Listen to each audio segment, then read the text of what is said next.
Élie était un homme hors du commun, l'un des plus grands hommes de toute la Bible, et nous l'avons accompagné dans cette série sur le mont Carmel, où en une prière de 30 secondes, il a fait descendre le feu du ciel et prouvé sans l'ombre d'un doute que son Dieu était le vrai Dieu vivant.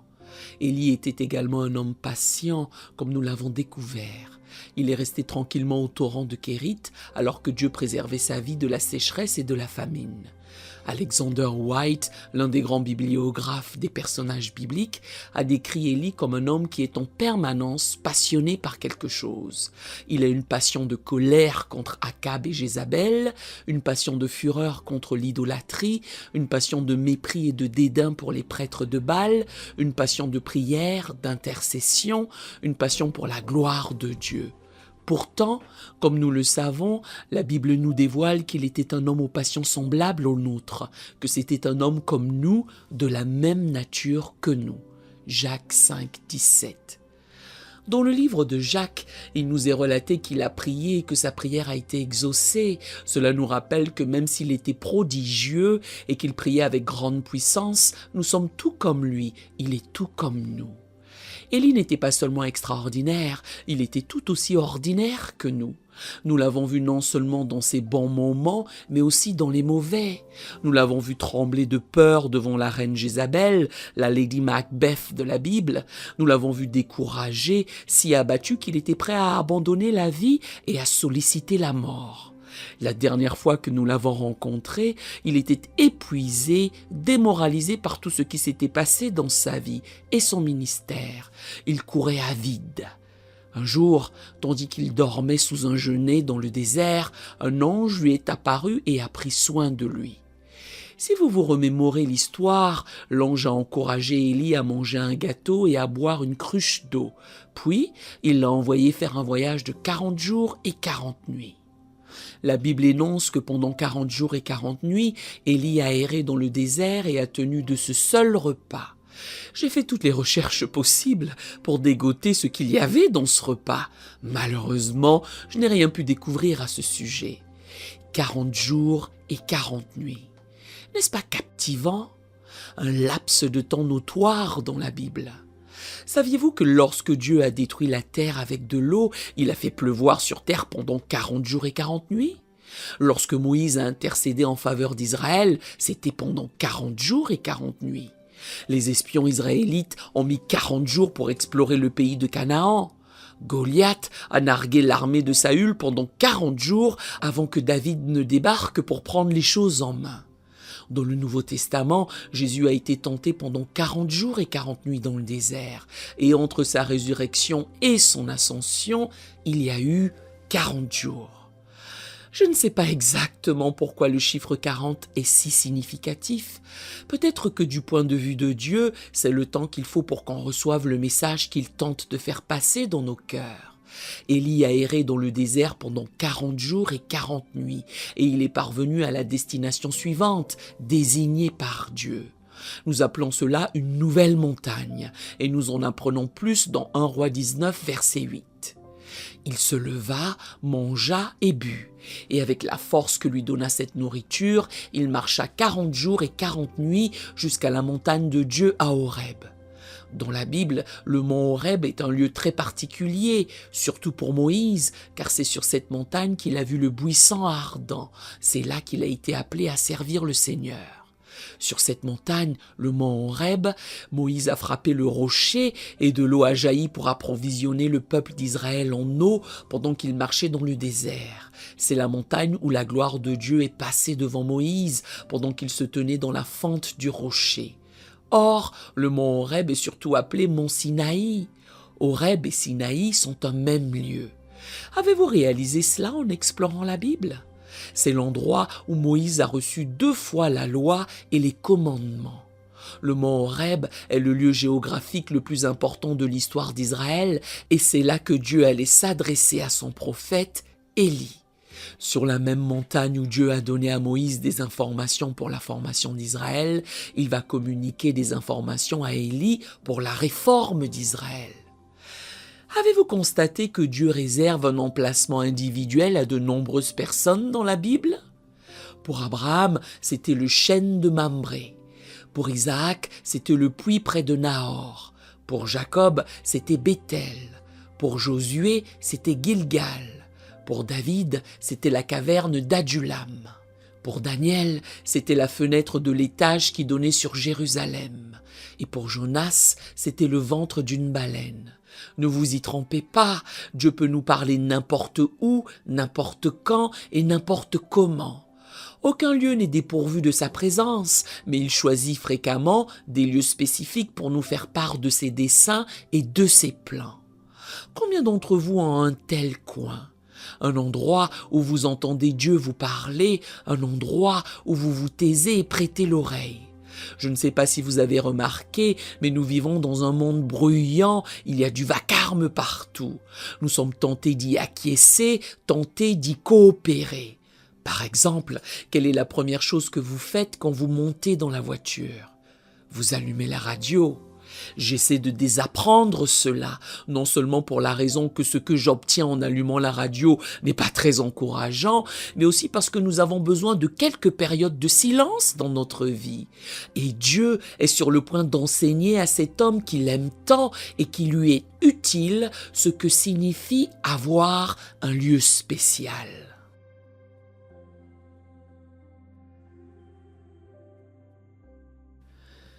En approfondissant ce thème, j'ai lu un article sur le Dr J. Edwin Orr, qui en 1940 a emmené un groupe d'étudiants du Wheaton College étudier à l'étranger en Angleterre.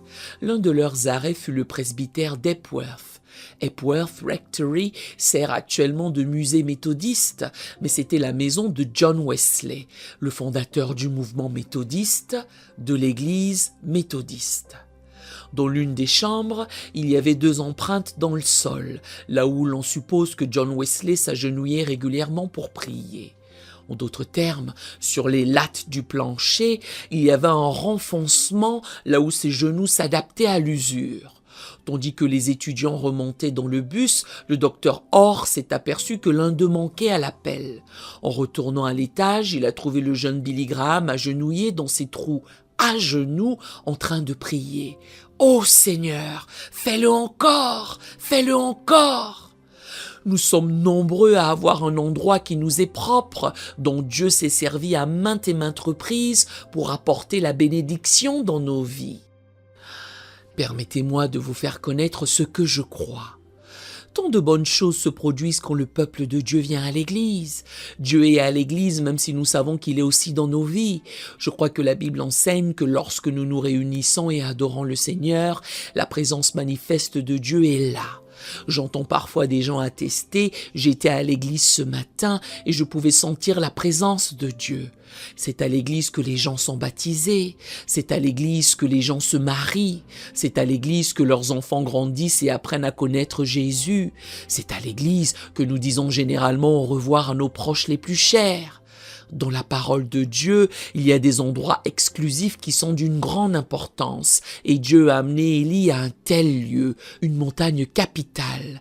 Il l'a amené au mont Horeb, un lieu saint dans l'Ancien Testament. Lorsqu'il y est arrivé, Dieu a organisé une nouvelle rencontre avec lui, qui a commencé par la parole de l'Éternel. Verset 9. Et là, il entra dans la caverne et il y passa la nuit. Et voici, la parole de l'Éternel lui fut adressée. Tout au long de sa vie, comme nous l'avons découvert, Élie a été guidé par la parole de l'Éternel. Au tout début de son histoire, la parole de l'Éternel est venue à lui et lui a annoncé « Va dire à Akab qu'il ne va pas pleuvoir ».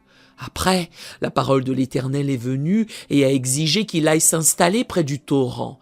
Élie a obéi. Et quand le torrent s'est asséché, la parole de l'Éternel est venue et lui a ordonné d'aller chez la veuve de Sarepta. Si vous retournez à 1 Roi 19.3, vous verrez qu'Élie n'a pas été guidé par la parole de l'Éternel lorsqu'il a fui la reine Jézabel. Il a plutôt été guidé par sa propre frousse. Que se serait-il passé s'il était resté et avait attendu la provision de l'Éternel ? Il avait déjà vu le Seigneur pourvoir à ses besoins de tant de façons mirobolantes. Pourquoi penserait-il désormais que Dieu ne l'aurait pas préservé de cette femme Maboule alors qu'il l'a protégée des 450 prêtres de Baal radicaux aux yeux déments ? Élie était terrifié. Il s'est retrouvé dans le désert en raison de sa frayeur et du souci de sa propre sécurité. Il n'a pas été mené là par le Seigneur. La parole de l'Éternel n'est pas venue à lui pour l'informer « Fuis Jézabel !» Pourtant, en dépit de tout cela, même s'il n'a pas suivi la parole de l'Éternel, il finit par atterrir par la grâce de Dieu là où Dieu veut qu'il soit. La parole de l'Éternel lui parvient à nouveau. Notez maintenant la sagesse du Seigneur au versets 9 et 10. Tout au long de la Bible, vous vous apercevrez, si vous la lisez soigneusement, que Dieu est maître de l'interrogation. Dans sa sagesse, il se sert de questions pour amener les gens à s'arrêter, à réfléchir et à évaluer leur vie. Élie s'est blotti dans la caverne et le Seigneur lui pose la question suivante au verset 9. « Que fais-tu ici, Élie ?» Je dois vous avouer que c'est une question que j'espère ne jamais entendre de Dieu. En effet, cela impliquerait que je me trouve au mauvais endroit. Si Dieu Tout-Puissant a un jour l'occasion de demander pourquoi nous sommes là où nous sommes, c'est que nous ne sommes pas là où nous sommes censés être. Si Élie avait été tout à fait honnête, il aurait répondu à la question du Seigneur comme ceci. « Seigneur, j'ai entendu ce que Jézabel préparait et j'ai couru pendant ces 40 derniers jours pour sauver ma peau. » Il avait toutes les raisons de la craindre, puisque Jézabel était une ennemie redoutable. Oswald Sanders a écrit qu'elle était une femme au visage de silex et au cœur d'acier. Élevée dans l'adoration zélée de Baal, elle tuait les prophètes de Jéhovah et les 450 prophètes de Baal mangeaient chaque soir à sa table dans le bâtiment de la capitale. Observez comment Élie a répondu à la question de Dieu. Ce gars est en pleine phase d'apprentissage. Vous vous sentirez bien mieux quand nous aurons achevé la leçon d'aujourd'hui. Il se peut que vous pensiez être une tête dure, que Dieu bosse sur vous depuis longtemps, mais dans le cas d'Élie, je vous assure que Dieu a dû faire des heures sup avec ce garçon. Faites attention à sa réponse lorsque Dieu l'a interrogé. « Que fais-tu ici, Élie » Verset 10. Il répondit, « J'ai déployé mon zèle pour l'Éternel, le Dieu des armées, car les enfants d'Israël ont abandonné ton alliance. Ils ont renversé tes autels et ils ont tué par l'épée tes prophètes. Je suis resté moi seul et ils cherchent à m'ôter la vie. » Voici ce que j'ai appris et qui m'est très bénéfique. L'une des choses dont Satan peut tirer parti dans ma vie, je suis sûr qu'il le fait dans la vôtre également, est que de temps en temps, il peut me décourager. Et dans son découragement, Élie a répondu à la question de Dieu de manière sélective, donc non véridique. Toute chose autre que la vérité totale est une contre-vérité. Élie a en quelque sorte menti à Dieu ici. Il a soigneusement inclus des faits qui ont mis en lumière une situation bien pire qu'elle ne l'était en réalité. En analysant ce passage, j'ai noté dans ma Bible cette phrase. Notez-le pour la prochaine fois que vous serez accablé. Le découragement sélectionne ses propres faits. Le découragement sélectionne ses propres faits. Voyez comment les paroles d'Élie révèlent son cœur. Il a choisi de se concentrer sur 4 faits qui n'en étaient pas réellement et qui furent plutôt des demi-vérités. Premièrement, il a affirmé « J'ai déployé mon zèle pour l'Éternel, le Dieu des armées ». Il fut un temps où le prophète aurait pu s'en tirer en articulant cela. Qui aurait pu être plus zélé pour Dieu qu'Élie ? Grâce à sa propre prière, il a empêché la pluie de tomber sur Israël pendant 3 ans. Il a courageusement interpellé Akab et a permis à Dieu de le nourrir au moyen d'un torrent et de corbeaux livrant de la viande. Il s'est publiquement moqué de Baal et a tué 450 de ses prophètes. Il a ressuscité le fils d'une veuve en obéissant à l'Éternel. Il est réapparu à Akab pour lui annoncer que la sécheresse était terminée. Je crois qu'il faudrait qualifier tout cela de jalousie ou de zèle pour l'Éternel. Hélas, Élie n'était plus aussi zélé qu'il l'avait été. C'est un peu comme si Dieu lui disait « Qu'as-tu fait pour moi ces derniers temps ?» Pas grand-chose. Il avait paniqué sous les menaces de la reine Jézabel, il avait fui son appel, il avait demandé à Dieu de lui prendre la vie, et la seule chose pour laquelle il était zélé à ce moment-là était sauver sa peau. Deuxièmement, Élie déclare, les enfants d'Israël ont abandonné ton alliance, ils ont renversé tes autels et ils ont tué par l'épée tes prophètes. Il semblait avoir oublié l'apparent réveil qui avait éclaté en Israël après sa victoire au mont Carmel, car au verset 39 du chapitre 18, il est dit « Quand tout le peuple vit cela, ils tombèrent sur leur visage et dirent « C'est l'Éternel qui est Dieu, c'est l'Éternel qui est Dieu ». Ce sont des paroles de réveil. Troisièmement, il professe « Je suis resté moi seul ». Apparemment, il s'était convaincu être le seul prophète restant en Israël, mais ce n'était pas vrai. Reprenez vos Bibles au chapitre 18, verset 4.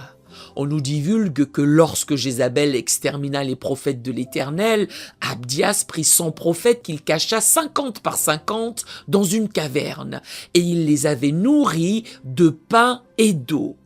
Si Élie n'avait pas sélectionné les faits dans sa réponse à sa situation, il aurait admis « Seigneur, il ne reste que 102 d'entre nous ». Cela aurait été plus proche de la vérité.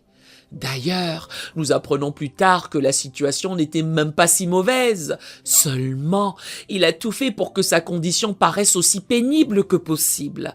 C'est ce qu'il s'est raconté à lui-même. Ce sont les pensées qu'il a entretenues dans son esprit.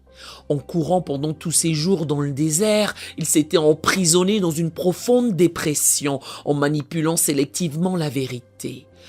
Voilà ce qui me chiffonne, c'est le coup d'éclat de toute l'affaire. Quatrièmement, Élie s'imaginait que c'était lui contre le monde entier. À présent, c'est la profondeur d'un pronom personnel. Regardez, il assure. Il cherche à m'ôter la vie. Relevez le pronom qu'il emploie. Il cherche à m'ôter la vie. Jézabel était la seule à vouloir le tuer, pas toute la nation d'Israël. Élie a transformé elle en il. Quelle différence peut faire un pronom ? En transformant la reine en un royaume entier, le prophète amplifiait ses problèmes et nourrissait son apitoiement sur soi. Oh, je vais vous montrer combien il est facile de transformer un « il » en un « il » au pluriel. Un exemple concret. Vous êtes fâché par quelque chose dans votre église et vous envoyez une lettre à votre pasteur. Dans cette lettre, vous stipulez « tout le monde est contrarié à propos de blablabla » et vous mettez votre plainte dans l'enveloppe. Il y a plusieurs années, j'ai décidé de vérifier cela et je suis allé voir la personne vu qu'elle avait eu le courage de signer son nom. J'ai réitéré « Tout le monde, hein? Ça fait une grande foule. Il y a 8000 personnes à Shadow Mountain. Tout le monde? Waouh !» Cet individu a répliqué « Eh bien, pas vraiment tout le monde. Combien alors me suis-je enquis ? Et bien sûr, quand on se met à réclamer des détails, personne ne veut plus répondre à votre question. J'ai fini par me rendre compte que c'était lui et sa femme. Nous est devenu tout le monde. Nous devons comprendre qu'en toile de fond de tout ce pessimisme et négativisme dans la vie d'Élie, il y avait en fait maintes choses qui auraient pu l'enthousiasmer. 100 prophètes ont été cachés en toute sécurité par Abdias. 450 faux prophètes ne le terroriseraient plus puisqu'ils étaient enterrés 6 pieds sous terre. Et un réveil éclatait en Israël à la suite du miracle qui avait eu lieu sur la montagne. Cela dit, quand on lit la déclaration d'Élie, on découvre que le découragement, la lassitude, l'a transformé en un pessimiste professionnel. Dieu ne va pas le laisser là. Remercions le Seigneur car il comprend que nous ne sommes que poussière, nous sommes humains. Il nous voit constamment dans les problèmes et les luttes que nous menons. N'avez-vous jamais pensé, Dieu, si j'étais toi, je me serais débarrassé de moi depuis longtemps? J'aurais grondé, David, Jérémia, ça suffit. Je t'ai donné assez de techniques de résolution de problèmes, mais tu es toujours à patauger. Mais Dieu ne nous abandonne jamais. Alléluia. Et Dieu n'a pas abandonné Élie. Il va s'occuper de son prophète.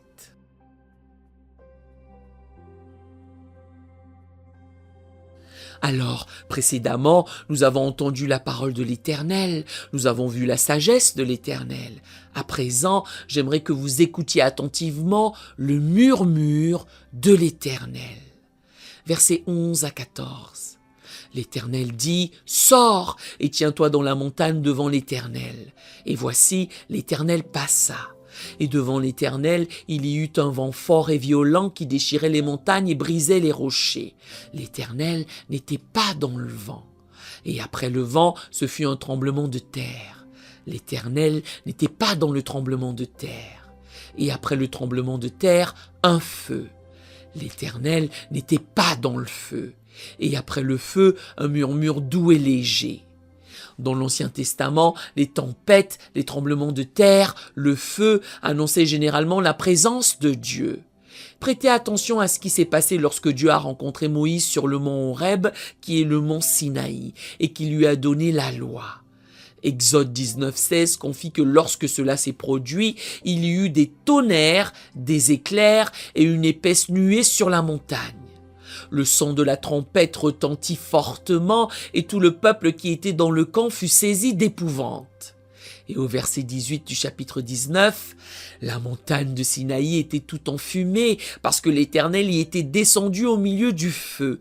Cette fumée s'élevait comme la fumée d'une fournaise et toute la montagne tremblait avec violence. Lorsque Dieu est apparu à Élie sur le mont Horeb, le Seigneur lui a donné sa propre démonstration de feu d'artifice. Cela a dû être une expérience bouleversante. Au début, c'était un vent fort et violent qui brisait les rochers. De nombreux spécialistes suggèrent qu'il s'agissait d'une tornade, mais l'Éternel n'était pas dans la tornade. Après le vent, il y a eu un tremblement de terre, mais l'Éternel n'était pas dans le tremblement de terre. L'élément de prédilection du prophète Élie était le feu. Il était le prophète du feu. Il a fait descendre le feu sur le mont Carmel et comme nous le verrons plus tard, il fera descendre le feu sur les serviteurs d'Akazia. Savez-vous comment il est monté au ciel? Dans un char de feu. Si quelque chose devait parler de Dieu à Élie, c'était sûrement le feu. C'était un prophète enflammé. Cependant, le feu est venu, le feu est reparti, et l'Éternel n'était pas dans le feu. Si vous lisez méticuleusement le texte, vous constaterez qu'Élie est retourné dans la caverne à un moment donné. Tandis qu'il était assis dans la caverne, il a entendu, chapitre 19, verset 12, un murmure doux et léger. La version English Standard Version l'appelle le faible chuchotement. La NASB l'appelle un souffle doux. Notre traduction est celle que je préfère, une petite voix calme, un chuchotement. Élie n'a pas vu Dieu dans le feu, il n'a pas vu Dieu dans le tremblement de terre, il n'a pas vu Dieu dans la tornade. Dieu a chuchoté, il a murmuré. Dans cette caverne, Élie tâchait sans doute de déchiffrer tout ce qui venait de se passer. Il avait vu le vent, le tremblement de terre et le feu. Par la suite, il a entendu une petite voix, un murmure doux, et il y avait quelque chose de distinctif dans ce murmure. Verset 13. Quand Élie l'entendit, il s'enveloppa le visage de son manteau, il sortit et se tint à l'entrée de la caverne. Élie a évidemment pris conscience qu'il avait entendu la voix de Dieu. Il savait qu'il ne pouvait pas voir sa face. D'où il a pris le manteau qu'il avait, l'a enveloppé autour de son visage et est sorti à l'ouverture de la caverne. L'image que j'ai est que devant cette caverne, il y a une sorte de petite plateforme. Quand Élie a entendu la voix, il a su que c'était Dieu et il était si impressionné par le fait que c'était lui qu'il a pris son manteau, est sorti et s'est tenu à l'entrée de la caverne, attendant de voir ce qui allait se passer. Il était éventuellement convaincu que la deuxième partie du feu d'artifice allait se manifester. Une fois de plus, le Seigneur lui a parlé directement et lui a posé, écoutez bien, la même question qu'auparavant. Et voici, une voix lui fit entendre ces paroles. « Que fais-tu ici, Élie ?» On pourrait présumer qu'après avoir vu le vent, senti le tremblement de terre et vu le feu, Élie aurait une nouvelle réponse à cette question. Sa réponse est mot pour mot la même. Voilà pourquoi, si vous regardez dans vos Bibles, vous distinguerez que le chapitre 19, verset 14 et le chapitre 19, verset 10 semblent avoir été copiés accidentellement dans le texte. Ce sont les mêmes versets. Il répondit: « J'ai déployé mon zèle pour l'Éternel, le Dieu des armées, car les enfants d'Israël ont abandonné ton alliance, ils ont renversé tes autels, et ils ont tué par l'épée tes prophètes. Je suis resté moi seul, et ils cherchent à m'ôter la vie. » Qu'est-ce que cela nous révèle? Qu'il n'a rien retiré du feu, il n'a rien retiré du vent, il n'a rien retiré du tremblement de terre, rien du tout comme certains de mes sermons, n'est-ce pas?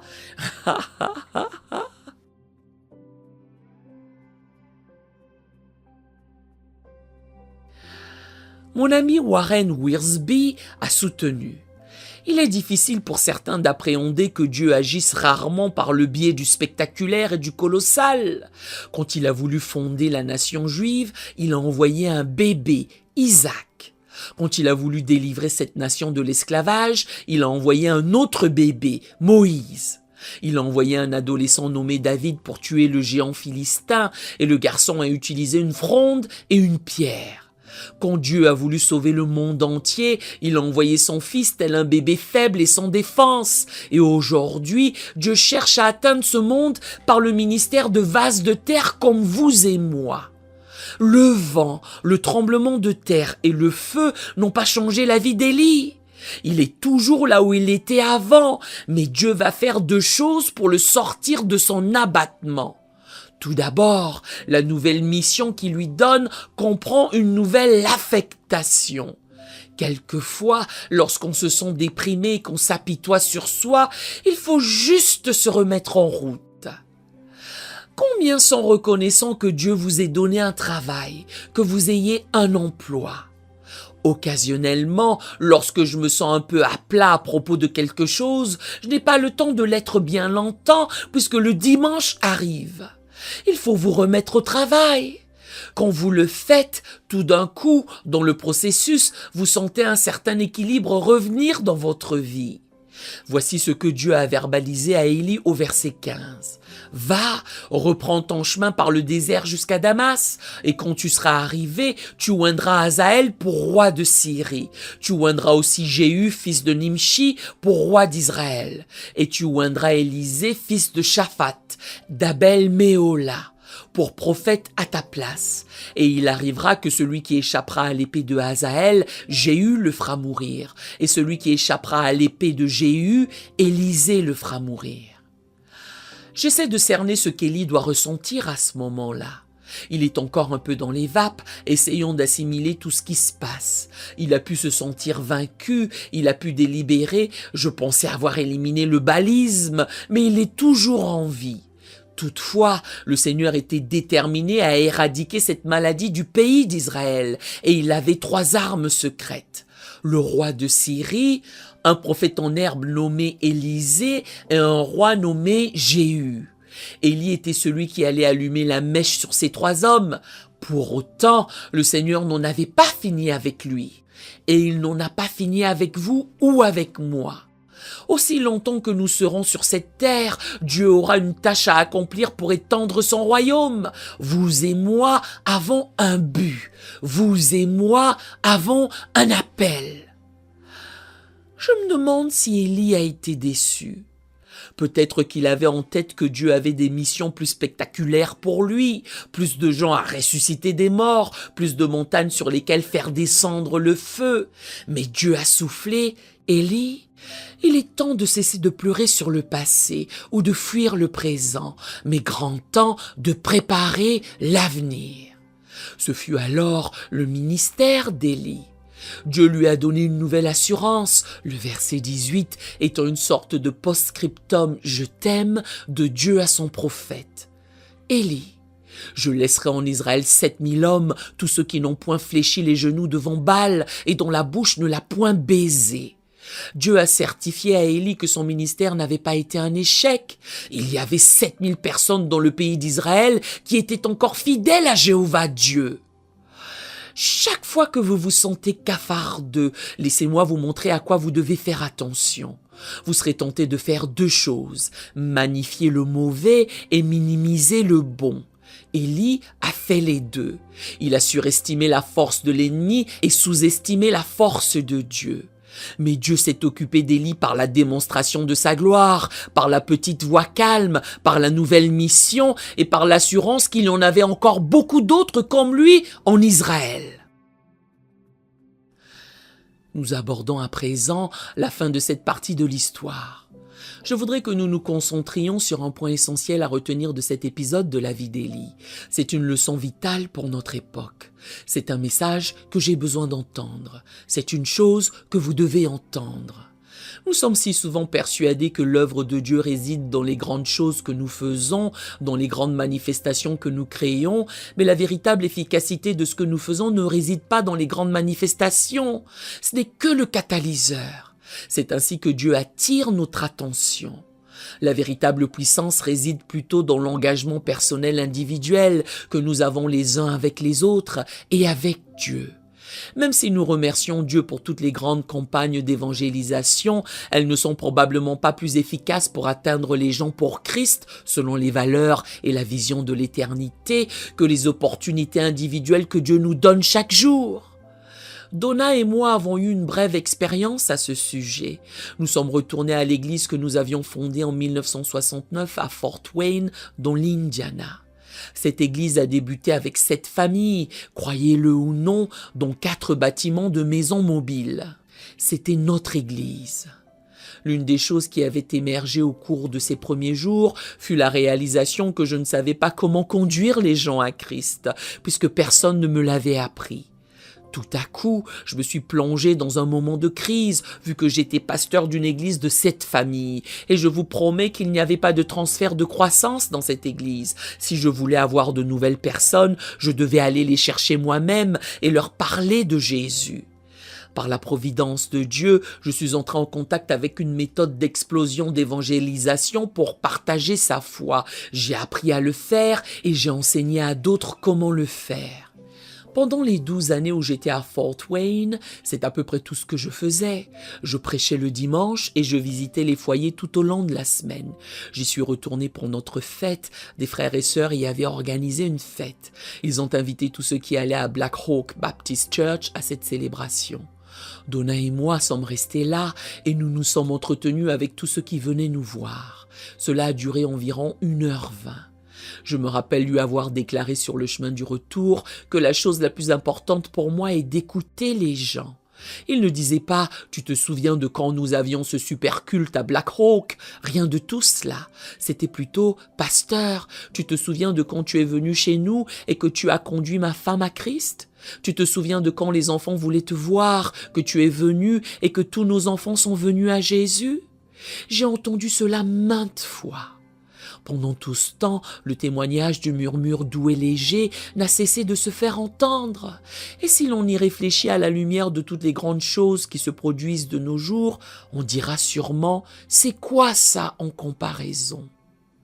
Nous avons besoin du vent, nous avons besoin du tremblement de terre et nous avons besoin du feu. Il nous faut tout cela, mais il nous faut aussi entendre la voix de Dieu. Combien savent que lorsque quelqu'un murmure, pour bien l'entendre, il faut se pencher? À quand remonte la dernière fois que vous vous êtes penché sur le murmure de Dieu pour entendre ce qu'il dit? Peut-être qu'il nous faut nous réhabituer à sa douceur. Notre Dieu est un Dieu doux. Pour voir sa douceur, il nous suffit de dévisager Jésus-Christ. Jésus était doux dans la crèche, là, couché sur un lit de paille. Il était doux avec les malades, touchant leurs plaies pour les guérir. Il était doux avec les affligés, pleurant avec ceux qui pleuraient. Il était doux avec les petits enfants, les prenant dans ses bras. Il était doux avec les femmes prises en flagrant délit d'adultère, pardonnant leurs péchés. Il était doux avec l'âne entrant à Jérusalem dans une humilité royale. Il était doux avec ses disciples, les rétablissant dans la communion après qu'il les reniait et abandonnait. Christ sera également doux avec nous. Il sera doux avec les blessures de notre âme et les péchés de notre cœur. Il sera même doux avec nous dans nos abattements spirituels. Écoutez attentivement le murmure doux et léger de Jésus. Et voici ce que vous entendrez. Venez à moi, vous tous qui êtes fatigués et chargés, et je vous donnerai du repos. Prenez mon joug sur vous et recevez mes instructions, car je suis doux et humble de cœur, et vous trouverez du repos pour vos âmes. Vous demandez, Pasteur, je ne sais pas comment entendre Dieu. Je dois admettre que c'est l'un des sujets les moins traités dans nos églises. Comment entendre la voix de Dieu? Voici ce que je sais. Pour entendre la voix de Dieu, il faut le vouloir de manière proactive. Pour entendre la voix de Dieu, il faudra très certainement vous débarrasser de certains bruits dans votre vie, éteindre certaines choses et en baisser d'autres. Je m'inquiète franchement pour la génération qui vient après nous, car elle semble être née avec des écouteurs dans la tête. Où trouve-t-elle la paix et le calme pour permettre au Seigneur de parler? Voici ce que je sais. Je ne peux pas l'expliquer, il y a une part de mystère dans tout cela. Et franchement, si je pouvais expliquer le Dieu que j'aime et que j'adore, il ne serait pas digne de mon amour ou de mon adoration. Ses voix sont tellement plus élevées que les miennes. Voici ce que je sais. Dieu nous aime. Il vous aime. Et si vous voulez entendre sa voix, vous pouvez l'entendre. Si vous voulez entendre sa voix, son murmure dans votre cœur, il est trop bon pour ne pas y donner suite. Voici le secret. Quand il vous murmure quelque chose, quoi qu'il vous dise, faites-le. Faites-le. Penchez-vous sur sa voix, écoutez ce qu'il murmure et faites-le. Nous aimerions vous donner l'opportunité de faire de Jésus le Seigneur de votre vie. Voulez-vous bien prier avec moi? Dites, Seigneur Jésus, je me repens de mes péchés. Viens dans mon cœur. Je fais de toi mon Seigneur et Sauveur. Et merci, Seigneur, pour le baptême du Saint-Esprit en moi. Dans le nom de Jésus. Par cette simple prière, nous croyons que le Saint-Esprit vous conduit sur le chemin de la nouvelle naissance. Allez dans une bonne église dont le fondement est la parole de Dieu, passez par les eaux du baptême et donnez à Dieu la première place. Nous espérons de tout cœur que ce message vous encouragera. Si vous connaissez quelqu'un qui puisse être encouragé, s'il vous plaît, envoyez-le lui pour nous aider à atteindre plus de gens et à propager l'Évangile. Édifions le corps de Christ ensemble. Appuyez sur la cloche des notifications et merci infiniment de nous soutenir en vous abonnant à notre chaîne. N'hésitez pas à laisser vos requêtes de prière dans la section des commentaires. Sachez que même si vous ne voyez pas de réponse à votre requête, que ce soit sur YouTube, email, Facebook ou sur Messenger, nous avons prié pour vous. Nous invitons humblement le corps de Christ à soutenir chaque requête en écrivant une prière dans la section commentaires. Tenez-vous ferme dans la foi avec nous pendant que nous prions. Que la grâce et la paix du Seigneur Jésus-Christ soient avec vous tous et qu'il vous bénisse merveilleusement.